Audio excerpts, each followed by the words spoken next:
என்னம்மா பண்ணுறோம்? பாருப்பா, கறி தொக்கு பண்ண போகிறோம். இப்போ வெங்காயம் சிக்கன் தான்ப்பா. சாப்ஸ் வாங்கிட்டு வந்தோம். சொல்லுங்க.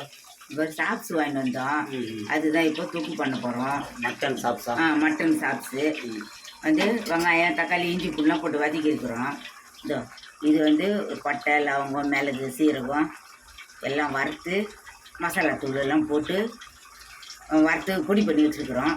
அதை தான் இப்போ போட்டு இறக்க போகிறோம். மட்டன் சாப்ஸா? ஆமாம், மட்டன் சாப்ஸு. குழம்பு தொக்கம்மா? அப்படியே தொக்குப்பா. தொக்குதான். அப்படியே தொக்கு பண்ணிடலாம், நல்லாயிருக்கும்.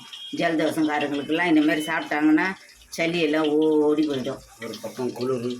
ஒரு பக்கம் இந்த பனிக்கெல்லாம் சாப்பிட்டாங்கன்னா உடம்புக்கு அவ்வளோ நல்லதுப்பா. குளிர ஓடி போடும், ஜுரம் சளி எல்லாம் ஓடி போயிடும். நல்லா இருக்கும் சாப்பிட்றதுக்கு, காரம் சாரமாக நல்லாயிருக்கும். மிளகு சீரகம் சோம்பு பட்டை லவங்கம் எல்லாம் வறுத்து